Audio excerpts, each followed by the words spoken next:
Projection and blame. Like, this is the name of the game when it comes down to dealing with a narcissist. All of it is pushed onto you. Did he blame you? Did he blame you for a couple things, or did he blame you for everything? Typically, a narcissist is going to push and put everything onto you. It has to be. It has to be your fault. It can't be his fault. There's no way for it to be his fault, right? It's what he thinks. It's what he wants to believe, because everything needs to be someone else's fault. If y'all are new here, my name is Ben Taylor. I'm a self-aware narcissist on this channel to provide awareness, healing, growth, and transformation.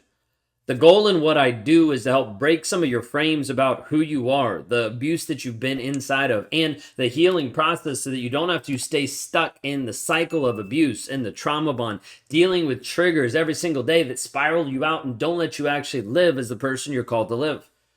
I work the majority with women who are survivors of narcissistic abuse that need to find closure because they're confused, they're lost, they're struggling inside the chaos, and ultimately they just feel crazy.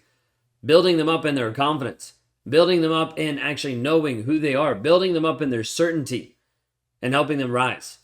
So they don't have to rely on anyone else but themselves and God of which direction they're going to go, how they're going to live. I work with a select few of men that are narcissistic, that have narcissistic traits, that are narcissists, that are cheaters, that are liars, that are abusers. And I work with some of them because they've actually reached out and they've said, hey, how you talk and what I've heard about you, I resonate with that. Can you show me how you've changed? I'm like, yeah, let's talk. We sit down and have a conversation. We see if it's a good fit. We see if they're willing to be honest or if it's just a bunch of lies and they're just checking a box because their partner told them to go talk to me. And then we move forward from there. If you want to talk about any of this, or if you want to see more of what I do, you can go to rawmotivation.com. We'd love to be able to help with you. We'd love to help you move forward, to work with you, to whatever it needs to be to help you break through the barrier right now that's holding you hostage. When we talk through this piece of narcissism, there's typically blame and projection. Projection, think of it just like a projector, like a movie theater. There's something projected onto the screen. There's an image cast in a certain direction. And what's happening here is the narcissist is trying to paint a picture on you or on a situation, projecting something, showing, hey, this is what I want you to believe. This is what I want you to think. Just like we have this blue light over here, right? It shines on the background. It gives this projection. It gives this blueness that's over there. The narcissist is going to try to put different color, different perspective, different things into your life to project a certain image or idea. You can move into gaslighting. We can talk about that. But inside this piece of projection, it's like, what do I need to push out there to give this image, this impression, or this ideation that probably isn't true? Now, with projection, a lot of times he's trying to project things onto you. Projecting oftentimes that it's your fault, that you are the one to blame. Inside of your relationship, how much does he blame you? Couple things or everything? If you're in a toxic relationship, you typically have where he's blaming you for everything. The slight nuance of that would be maybe be a vulnerable or covert narcissist where he's not blaming you for everything. He's accepting blame with all of these apologies, but there's no changed behavior. So as a result, it's still manipulation. It's just flavored and styled a different way. He's still blaming you internally, but he's victimizing himself so he can look like he's the one that gets abused, so he can look and get all the attention to himself. It's not always the norm. Typically, we're going to have the narcissist just says, it's your fault, and blaming you. Now, for you, it can be anything. You can look at him cross-eyed and you be the cause of the demise of the relationship. You can interact with someone, with a coworker at work. You can say hi to someone and he comes up with a projection that you're cheating on. The endless, countless opportunities of him projecting onto you and him blaming you for different things, especially blaming you for different things that you didn't do. Now, why would he do that? There's a piece that he knows you didn't do what he said you did, right? Like, he knows that you're not cheating. What's going on? There's a piece of insecurity.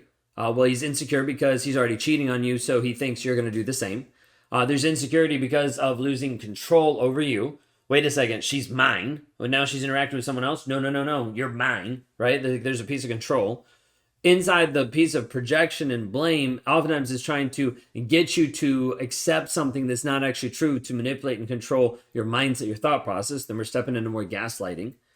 Okay, so projection and blame happen oftentimes like simultaneously. inside of the blame piece, what happens, there's an interesting conversation. This came up in a live the other day that I did. And someone's like, I don't remember this video, so we're just going to re-record the piece here. Narcissists will typically blame you for your situation. They'll say it's your fault. How many of you heard that? It's your fault. Typically what he's doing is he's taking up all of the shit and the blame and he's putting it in this box. And he's boxing it up nice and neat. He maybe even wrapping it up. It looks like a present. Then he comes to you and he says, hey, by the way, the reason why I cheated on you was because you didn't give me enough sex. So therefore, it's really your fault. Like, I wouldn't have cheated on you, but it was your fault because you didn't show up emotionally. I wouldn't have left the relationship, but you were the one that was being abusive. So it was really your fault. And so he does this so many times. He boxes it up. This is his present, is the gift to you that says, by the way, your fault, and gives it to you. Now, inside this moment, you've got two options. You can either accept it and just belittle yourself and put yourself down. You can accept it and be like, yeah, it is my fault. Like, I was the worst. Like, I didn't do enough for you. So as a result, you left. You can beat yourself down. That's one option. Okay. Or you can reject it. You can be like, no, that was your own decision. That was your own choice. You made your own decisions, your own choices. You just don't like the consequences of those decisions. You don't like the results in your life, but you're not willing to own up that you're the one that caused them. So you reject the blame. You're like, nope, not accepting this gift. Appreciate it, but not accepting this gift. Not for me. Because it's not true. And so you have this piece where you accept it, or you have this piece where you reject it. Either way, it doesn't matter for the narcissist. Bear with me for a second. Typically, it doesn't matter for the narcissist because if you accept it, he still knows that there's blame on him. Even though he might have compartmentalized it, disassociated, pushed it aside as much as he wants, there's still this piece of shame and guilt that go back to it. As he gets older and older and as he gets more used to doing it, he'll learn how to compartmentalize better, even though it's a bad thing, better so that he doesn't have to feel it less and less and less, okay? But you also have the piece where you reject it, right? And you're like, nope, not taking the blame. When this happens, what he does is he's given you this present, right? All of the blame, all of the shit that he's done. He said, it's your fault. He gave you this present. You took the present, looked at it, and you're like, oh, no, this isn't me. And you gave it back. When you gave it back and you held him accountable, you push it back on him, you say, nope, this is not my fault. What he did is he took the box back, opened it up just briefly, and he's like, oh, man, she didn't take any of this. She didn't take any of my gift of all the blame, right? Puts the lid back on and then rewraps it. Packages it up slightly different. It might look a little bit different, might have different wrapping paper, and then comes back to you and says, hey, by the way, yeah, I get this. You know, I think after thinking about it, after coming up with this, I think you might be right. I think there might be some truth to it, right? He probably wouldn't say you're probably right. There might be some truth to it. So I think it was actually our fault. But like, I can see where we both messed up. I can see where we're both a little toxic. I can see where we both struggled inside of this. We both struggled with our communication. Like we both, and then you see this and you start to resonate with you. Like, yeah, I do remember that one time I yelled at him. I mean, he caused you to yell at him because he made you feel crazy. But you know, I do remember that time I yelled at him, right? And so you start to think and believe, and you get to a place where you accept it. And so you're here and you're accepting the package, and it says it's our fault. In this moment, I need you to understand, he first said it's your fault. Now he said it's our fault. The only thing that changed is he dropped the Y, but nothing else changed. Yours to our. That's it. He dropped the Y. It's the same exact box of shit that he gave you. The difference is when you accept it under the guise of our fault. When you accept it under the guise of our fault, in his mind, he's like, whew, done with that. That's yours. I can move on now. Simply because you took the blame. And you might hear this and be like, well, wait a second, I didn't. I only took half the blame. He doesn't care. You could take 1% of the blame, he won.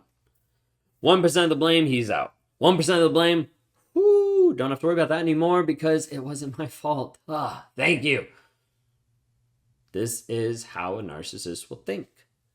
How we'll get to the place where he'll take blame, he'll project it onto you, you'll accept the blame because he's guys that under our fault, and as a result, you'll continue to think that he's changing or that he's getting better because he accepted part of it, when in reality, in his mind, he was just glad that you took the blame, even if it was only 50%.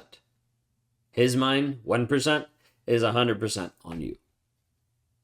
He just has to get you to admit to it. He just has to get you to agree to it just for a second. If he does, it's like he has absolution at that point. He's abstained from it. He doesn't have to do anything. It's all good. Gone. Do you see this? This piece of projection and blame, he's going to blame you for everything. He's going to put it on you. He's going to say it's your fault. He's going to bring it back. He's going to say it's our fault. He's going to do whatever he can not to hold his accountability and responsibility. Narcissists get to the place where they hate the results in their life, but they're unwilling to look at themselves as being the only person that has produced the results. Same way that you get frustrated about the results in your life of where you are, realizing that now if you're aware, you're also the one producing these results. Like if you're watching my videos and you're still stuck in the toxic relationship, you have to understand there's a piece of this that you get to a place where you have to get pissed off. Pissed off saying, wait a second, these are the results I keep seeing in my life. I keep going back to them over and over and over. Let's stop doing the definition of insanity and do something different. Because if you don't change what you're doing, you're going to be continuing to sit there, flipping the light switch on and off, while the breaker's still off, wondering, why am I not getting any light? You're not getting any light because you're doing the same shit over and over and over again. You have to change something up. You have to admit what is actually going on. You have to see what are the results in your life right now. Let's break it down in a couple pieces. 1, what are the results in your life right now? What are the facts? 2, how do you feel about it? Write them down on a separate piece. How do you feel about where you currently are? 3, what's the story that's got you here? Like, what has shifted your perspective, your idea? You thought you were in love. You were trauma bonded. All these things that got you here. Now, what do you need to shift the story to produce 4 different results? If you don't look at life this way, you'll continue to be stuck in a toxic relationship. Him gaslighting and lying and abusing you, and you vice versa doing the same to yourself at times. He's going to blame you for everything. The question is, 1, are you going to accept it? And then 2, are you going to change your behavior to get different results in your life? If you're ready to do that, I'll help you do that. Go to rawmotivations.com/breakthrough and I'll show you how I teach, train, and coach women to be free from toxic relationships. Go to rawmotivations.com and I'll show men that are narcissistic how to stop being narcissistic, how to actually show up as honest men. If you can't do that, this isn't going to work.